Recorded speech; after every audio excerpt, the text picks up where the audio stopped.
très fort. Si tu sais que le Seigneur t'a envoyé dans le troisième mois de cette année 21, tes acclamations peuvent être très fort pour Jésus. Et là, commence à rendre grâce à Jésus. Commence à apprécier le nom du Seigneur.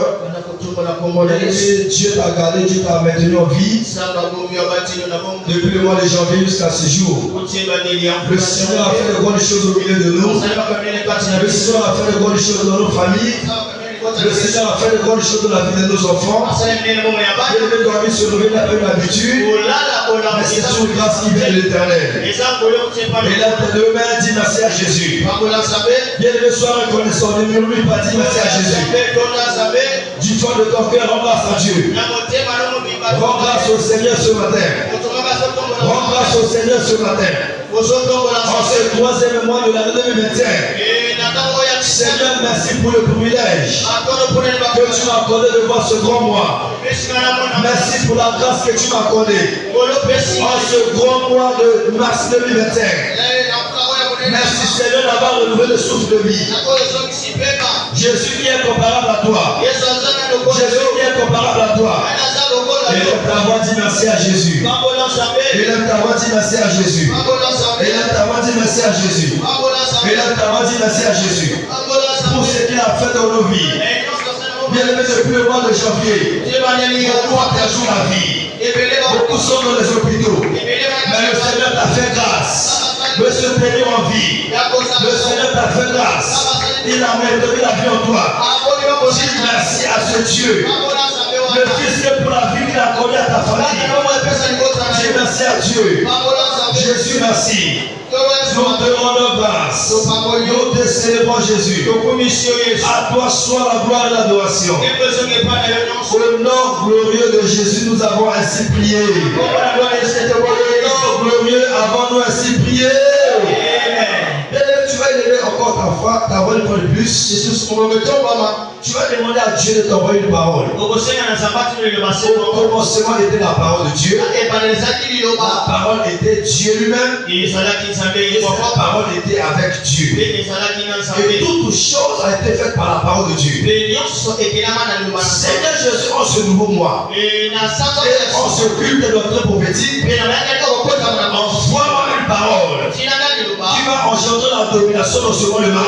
La domination sur la maladie, la domination sur les échecs, la domination sur la mort. Il est d'abord là où tu es. Commence à demander à Dieu. Seigneur Jésus, en ce nouveau mois de mars, envoie ta parole qui va engendrer la domination. Envoie ta parole qui va engendrer la domination. La domination dans les études, la domination dans le travail des mains, la domination dans la carrière, la domination dans les finances. En ce mois de mars, envoie une parole qui va engendrer la domination dans ma vie. Envoie une parole qui va engendrer la domination dans ma vie. La domination dans ma vie. La domination dans ma vie. La domination dans ma vie. La domination dans ma vie. Seigneur Jésus, envoie-moi ta parole. Une seule parole suffit pour changer l'histoire de ma vie. Une seule parole suffit pour accorder les pensées maritales. Une seule parole suffit pour changer mon histoire. Seigneur Jésus, envoie-moi cette parole. Envoie-moi cette parole. La parole de pensée maritale. La parole de pensée maritale. La parole de pensée maritale. La parole de pensée maritale. La parole de changement.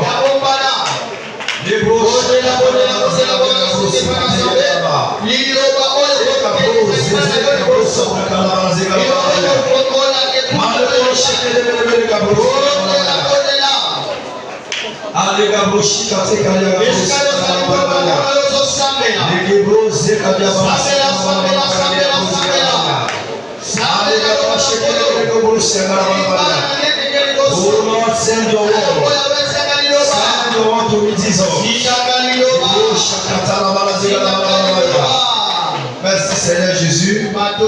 Reçois la gloire et l'adoration. Au nom puissant de Jésus, nous avons ainsi prié.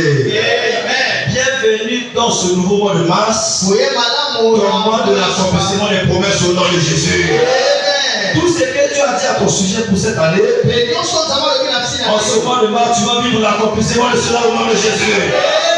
Parce que ta femme reviendra en vie. Les promesses de Dieu vont s'accomplir dans ta vie au nom de Jésus. La main de Dieu, qui sera provoquée par la foi des hommes, accomplira toutes tes paroles dans ta vie au nom de Jésus. Quelqu'un béni ce matin, au nom précieux de Jésus. Avant de prendre place, avec 5 personnes, heureux nouveau mois au nom de Jésus. Heureux nouveau mois au nom de Jésus. 25 personnes, heureux nouveau mois au nom de Jésus. Heureux nouveau mois au nom de Jésus. Heureux nouveau mois au nom de Jésus. Heureux nouveau mois au nom de Jésus. Heureux nouveau mois au nom de Jésus. Heureux nouveau mois au nom de Jésus. Vraiment de l'accomplissement à travers la foi. Vraiment de l'accomplissement à travers la foi. Acclame très fort pour Jésus et on s'assoit dans sa glorieuse présence. Alléluia. Amen. Quelqu'un vient ce matin dans le Jésus. Amen. Heureux nouveau mois une fois de plus à chacun au nom de Jésus. Alléluia. Amen. Ce grand mois de mars a un grand thème. Tout ce que Dieu peut faire, la foi peut le réaliser. Tout ce que Dieu peut faire, la foi peut le réaliser. Marc chapitre 9, le verset 23. Si tu crois, tout est possible à celui qui croit. Ce grand mois de mars, le Seigneur nous emmène dans un voyage où chacun de nous va recevoir un baptême avec l'esprit de foi. Et je te vois recevoir en ce mois le baptême avec l'esprit de foi au nom de Jésus. Tout ce que Dieu peut faire, la foi peut le réaliser. Si tu connais la capacité de Dieu, alors ta foi sera boostée en ce mois. Tout ce que tu sais que Dieu est capable de faire, la foi en toi est capable de réaliser cela. Pendant que tu reconnais la grandeur de Dieu, pendant que tu reconnais les merveilles de Dieu, tu dois aussi savoir que ces choses ont besoin de ta foi pour être accomplies dans ta vie. Et je vois le Seigneur te baptiser avec l'esprit de foi en ce mois au nom de Jésus. Une chose que tu dois désirer en ce mois, n'écoute pas seulement la parole, mais désire un baptême avec l'esprit de foi. La foi n'est pas un enseignement. La foi n'est pas une théorie publique. Mais la foi est un esprit. Et nous savons tous que quand l'esprit de foi est à l'œuvre, le surnaturel sera déployé. On se va chercher à être rempli de l'esprit de foi. Cherche un baptême avec l'esprit de foi. Croyez-moi, le Seigneur sera prêt à faire cela dans ta vie au nom de Jésus. Alléluia. Amen. Et chaque dimanche, on va s'embarquer dans ce voyage, capturer, engager la puissance du changement de la foi. Engager la puissance du changement de la foi. Super technique, je vous ai mis l'enseignement sur la machine. Engager la puissance du changement de la foi. Aujourd'hui, c'est la pratique 1.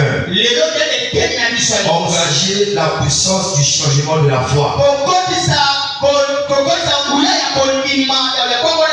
Engager la puissance du changement de la foi. 2 Corinthiens chapitre 8, le verset 1. 2 Corinthiens chapitre 8 au verset 1. 2 Corinthiens chapitre 8 au verset 1. Là aussi, nous vous faisons connaître, frères, la grâce de Dieu s'est manifestée dans les églises de la Macédoine. Macédoine. Nous voulons faire connaître à nos bien-aimés la grâce de Dieu s'est manifestée dans les églises de Macédoine. Pas dans n'importe quelle église, mais dans les églises de Macédoine. Je voudrais dire c'est ça à quelqu'un.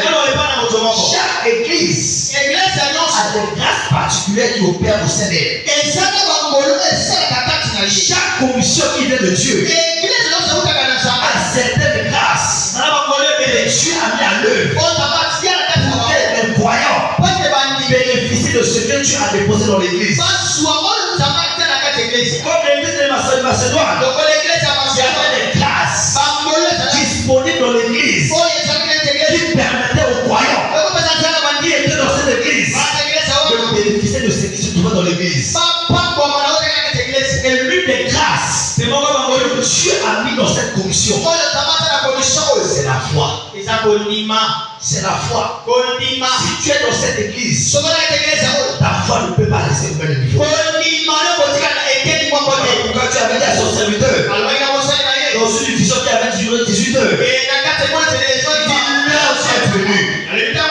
Libérons le monde de toutes les oppressions du diable par la prédication de la parole de foi. La foi dans cette commission n'est pas seulement un enseignement, mais la foi dans cette commission est un mandat. Tout vrai vainqueur dans cette église, tu dois avoir la manifestation de l'esprit de foi en toi. Tu dois vivre l'expérience avec l'esprit de foi dans ta vie.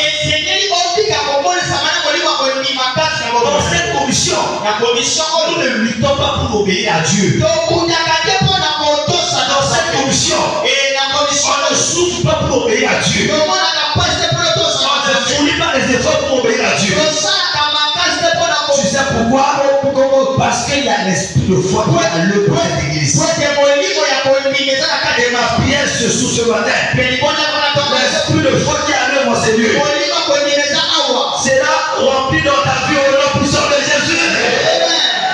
Mais tu vas comprendre, le seul ingrédient dans notre marche avec Dieu, qui rend agréable aux yeux de Dieu, c'est ma foi. Le seul ingrédient dans notre marche avec Dieu, qui rend agréable à ses yeux, c'est ma foi. Hébreux chapitre 11, le verset 6. Hébreux chapitre 11, le verset 6. La Bible nous dit, sans la foi, il est impossible de être agréable. Sans la foi, il est impossible d'être agréable à Dieu. Car il faut que celui qui s'approche de Dieu, croit que Dieu existe. Tu dois d'abord croire que Dieu existe. Il est le rémunérateur de ceux qui le cherchent. L'ingrédient qui te rend agréable aux yeux de Dieu, c'est ta foi. Ta présence n'a pas d'importance sans la foi. Ton apparition à l'église n'a pas d'importance sans la foi. Tu dois avoir la foi pour être agréable aux yeux de Dieu. C'est que tu dois comprendre. Aucune force de l'enfer ne peut dominer la foi de l'homme. Aucune force de l'enfer ne peut dominer la foi de l'homme. Si ta foi est en place, aucun démon ne pourra te dominer. Si ta foi est en place, aucune situation ne pourra te dominer. Si ta foi est en place, aucun sorcier ne pourra te dominer. La raison pour laquelle tu es défié par les malins, c'est parce que tu as une dimension de foi en toi. Quand tu as la foi, tu as la domination. Je vois quelqu'un en ce mois recevoir la domination à travers la foi au nom de Jésus. Tu as besoin de la foi pour dominer sur l'ennemi de ta vie. Tu as besoin de la foi. Aucune puissance, aucune force de l'enfer ne peut dominer la foi de l'homme. Si tu as la foi, tu vas marcher dans la domination. Si tu as la foi, surnaturel. Tu es naturel. Tu n'as pas la foi. Le jour que ta foi a l'autorité sur toi, le surnaturel va prendre le dessus sur les situations de la vie. Le jour que la foi va prendre le dessus sur ta vie spirituelle, c'est ce jour que le surnaturel sera alors le jour dans ta vie. Tout ce dont tu as besoin pour vivre Dieu dans ta vie, c'est une foi violente, une foi vivante. Et je vois le Seigneur me donner cette foi en selon le masque au nom précieux de Jésus. Maintenant, qu'est-ce que la foi? Qu'est-ce que la foi? Quelqu'un peut se poser la question. Qu'est-ce qu'on entend par la foi? Qu'est-ce que la foi? Premièrement, la foi, c'est obéir à Dieu pour prouver que vous croyez en lui. Afin que Dieu confirme sa parole. La foi, c'est obéir à Dieu pour prouver que vous croyez en lui. Afin que Dieu confirme sa parole. Tu obéis à Dieu pour montrer à Dieu que tu as confiance en lui. Tu obéis à Dieu pour prouver à Dieu que tu crois en lui. Et Dieu en retour va confirmer sa parole dans ta vie. Jacques chapitre 2, le verset 18. Jacques chapitre 2, le verset 18. Quelqu'un dira, toi tu as la foi et moi j'ai les œuvres. Montre-moi ta foi sans les œuvres et moi je te montrerai la foi par mes œuvres. Quelqu'un dira, tu as la foi, tu n'as pas les œuvres. Et nous le savons bien que la foi sans les œuvres est une foi morte. Est une foi morte. La foi, c'est pas croire seulement en Dieu, mais c'est obéir à Dieu pour prouver que tu crois en lui. Et en retour, tu vas confirmer sa parole. La foi, c'est obéir à toute parole qui sort de Dieu pour prouver à Dieu que tu crois en lui. Tu as besoin d'être obéissant à la voix de Dieu pour prouver que le Seigneur, tu as confiance en lui. Seigneur, quand je crois et ce que tu m'as promis, tu vas le réaliser. Tu as besoin d'obéir. Tu n'as pas besoin de titres. Tu n'as pas besoin de ton âge. Le fait que tu as mis du temps à l'église, ça ne veut pas dire que tu obéis à Dieu. Tu as besoin des hommes obéissants. C'est le temps que tu n'obéis pas à Dieu. Il y a des choses dans ta vie. Quel que soit le nombre d'années que tu as fait à l'église, tant que tu n'obéis pas à Dieu, il y a des choses dans ta vie. Dieu ne prend pas plaisir dans la présence des hommes, mais Dieu prend plaisir dans la foi des hommes, l'obéissance des hommes. Tant que tu n'apprends pas à obéir à Dieu, il y a des choses dans ta vie. Il y a des gens qui sont là. Tu n'obéis jamais à la parole de la vie. Quel que soit ce qu'on prêche, tu n'obéis pas à la vie. La désobéissance à la vie va te rendre un pauvre générationnel.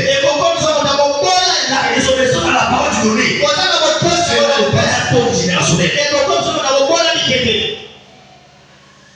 La désobéissance au nom de la richesse fera de toi un mendiant à vie. Dieu n'a pas besoin de ta présence. Tu as besoin de ton obéissance. Jean chapitre 2, le verset 5. Marie a dit à ses serviteurs, allez voir Jésus, mais écoutez ceci, faites tout ce qu'il vous dira de faire. Ça veut dire aux serviteurs, faites ce qu'il vous dira. N'écoutez pas seulement, n'écrivez pas seulement, mais faites ce qu'il vous dira. Faites ce qu'il vous dira. L'obéissance engendre l'intervention divine. Si tu obéis, tu vivras la gloire de Dieu. Bataille à Jésus. Si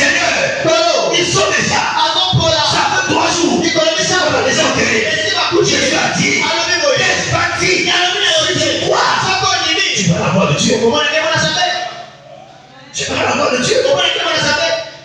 Obéir à la parole de Dieu. Si tu n'obéis pas, c'est une preuve que tu n'as pas la foi à celui qui t'a promis.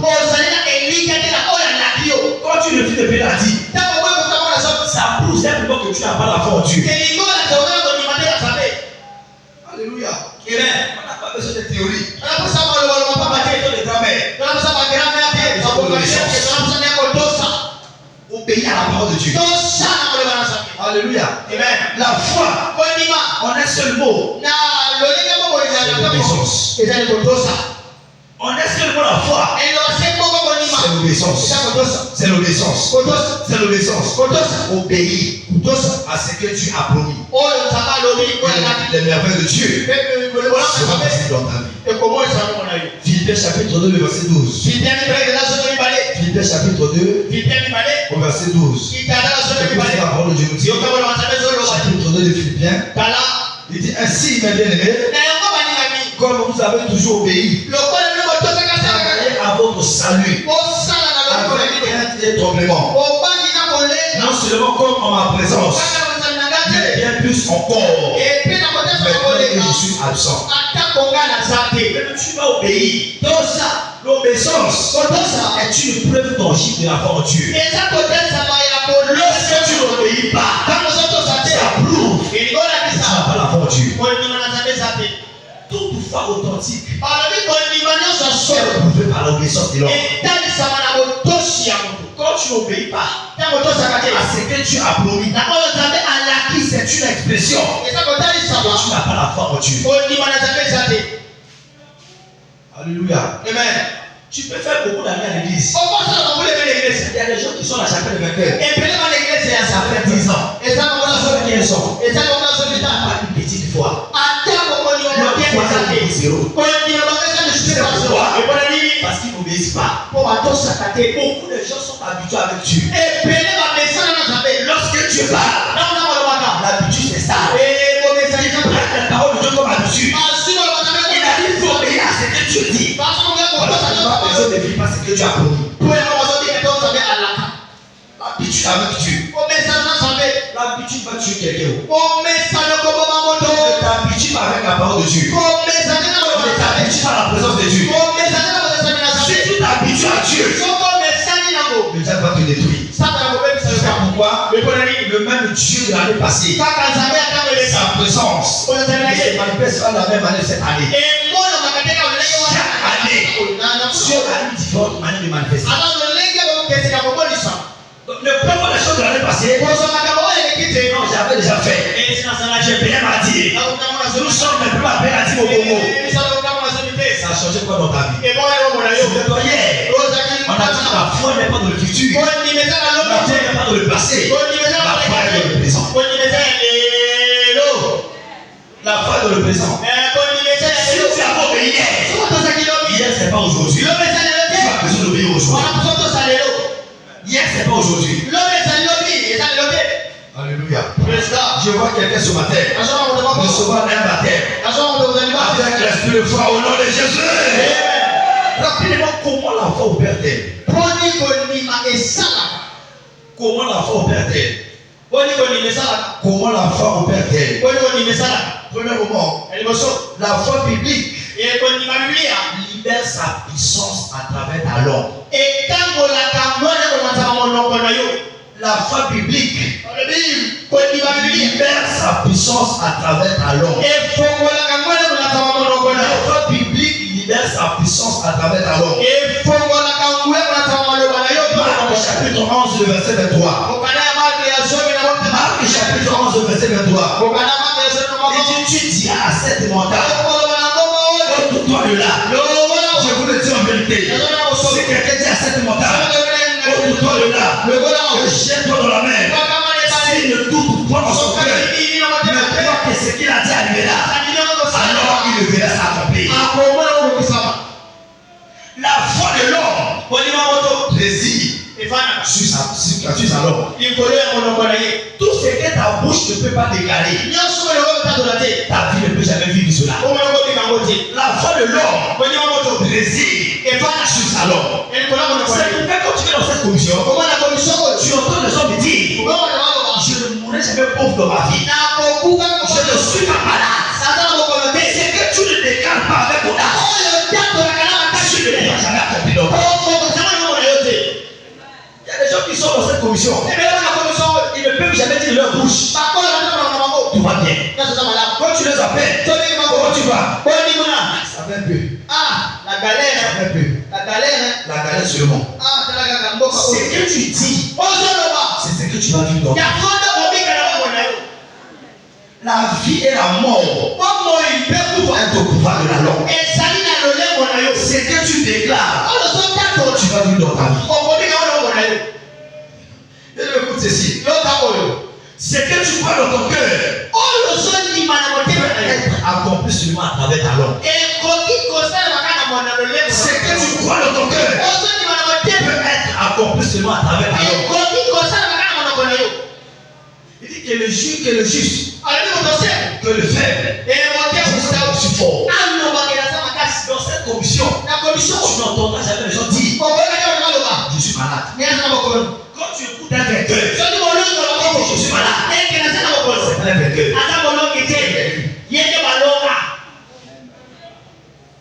Un vrai vainqueur, sa langue est aiguisée. Sa langue est aiguisée. Tu déclares ce que tu veux voir. Tu ne déclares pas ce qui se passe dans ta vie. Tu déclares ce que tu veux vivre dans ta vie. Au verset 24 de Marc chapitre 11. C'est pourquoi tout ce que vous demanderez en priant, croyez que vous l'avez reçu. Alors vous allez le voir s'accomplir. La foi biblique, c'est accompli à travers la langue. Tout ce que tu dis, voilà pourquoi ta vie souffre. Il y a des jeunes sœurs aujourd'hui, il y a des jeunes gens aujourd'hui qui sont en train de souffrir. Tu sais pourquoi? Tu avais promis à un jeune homme. Tu avais dit à une jeune sœur, à un jeune frère, et sans toi, la vie n'aura pas de sens. Tu as pris en compte tes paroles. Aujourd'hui, tu n'es plus avec lui. Voilà pourquoi ta vie n'a pas de sens. Et il n'a pas de l'énorme. Ta vie n'a pas de sens. Tu as pris ça. Sans toi, la vie n'a pas de sens. Ceux qui sont de ta bouche.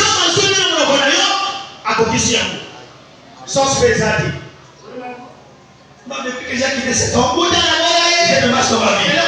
Comment ça va marcher? Tu avais dit, sans lui, tu n'es rien. Tu n'es plus avec lui. Pourquoi tu n'es rien maintenant?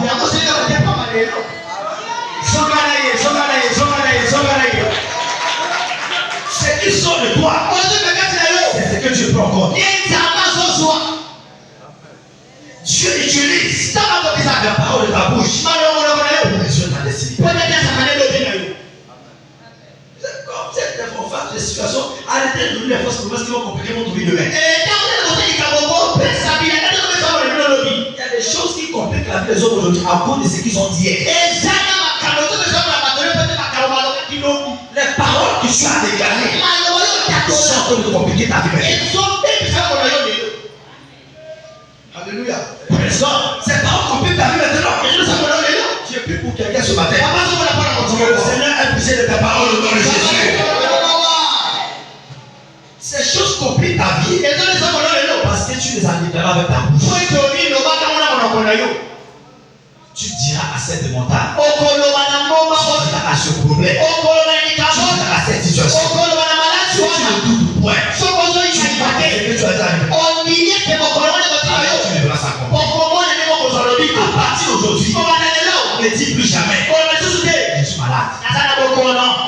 Dis plutôt, je vais bien. Tu ne vas jamais entendre ma bouche. Je vais te dire un jour, je n'ai rien. Ne peut jamais sortir de ma bouche que j'ai l'argent ou pas. Il y a des moments quand je vous dis sur l'autel, je suis béni dangereusement. Parfois de ma bouche, je n'ai rien. Mais je déclare. Pourquoi? Je dis ce que je veux voir. Je dis ce qui se passe. Je veux voir. Je dis ce que je veux voir. Je dis ce que je veux voir. Et tu sais quoi? Les paroles sont comme des semences. La parole est semée. Tôt ou tard, elle ne va pas te donner la manche. Dis les bonnes choses sur ta vie. Dis les bonnes choses sur ta vie. La plupart des enfants sont inutiles aujourd'hui à cause de ce que leurs parents disaient sur leur vie. Inutile comme ton père. Voulez comme ton père. Dieu a pris en compte tes paroles. Et le Seigneur a confirmé ses paroles. Alléluia. Ne joue pas avec ta langue. La foi vient à travers l'autorité de ta langue. Tu ne peux pas gagner la bataille spirituelle avec une bouche fermée. Tu ne peux pas gagner un combat spirituel avec une bouche fermée. Une bouche fermée est une destinée engloutie. Tu ne peux pas gagner une bataille si ta bouche est fermée. Tu ne peux pas. Voilà pourquoi tu as besoin d'exercer ta langue. Tu dois avoir un langage spirituel. Le monde spirituel doit enregistrer les paroles éternelles de ta langue. Les paroles éternelles. Le monde spirituel doit reconnaître les paroles qui sont de toi. Ne dis pas n'importe quoi sur ta vie. Tout ce qui sort de toi, tu es sémence. Alléluia. Ne dis jamais, je souffre. Il y a des gens parfois quand ils viennent au bureau, des pasteurs, j'ai des problèmes, je souffre. La souffrance est toujours là. J'ai l'habitude de dire aux gens, pasteur, j'ai des problèmes. Et maman dit, si moi j'ai des solutions. Si toi tu as des problèmes, si j'ai des solutions. Alléluia. Ne déclare jamais ce que tu vas avoir dans ta vie. Il est avec toi donc tu es. Seigneur, accorde-moi la discipline à ma langue. Accorde-moi la grâce de discipliner ma langue. Et là, tu vas voir comment ça prie. Commence à demander à Dieu. Seigneur, accorde-moi la grâce. Accorde-moi la grâce de discipliner ma langue. Accorde-moi la grâce de discipliner ma langue. Accorde-moi la grâce de discipliner ma langue. Accorde-moi la grâce de discipliner ma langue. J'ai besoin de la grâce de discipliner ma langue. Seigneur, accorde-moi la grâce de discipliner ma langue. De discipliner ma langue. Merci Seigneur Jésus. À toi soit la gloire de l'adoration. Au nom puissant de Jésus, nous avons ainsi prié. Je vois Dieu t'accorder la grâce de discipliner ta langue au nom de Jésus. À partir d'aujourd'hui, la grâce de ne plus dire la parole négative de ta bouche. Reçois cette grâce dans ta vie au nom de Jésus. À partir d'aujourd'hui, que le Seigneur te baptise avec un nouveau feu sur ta langue, avec la parole de foi au nom de Jésus. Quelqu'un béni ce matin au nom précieux.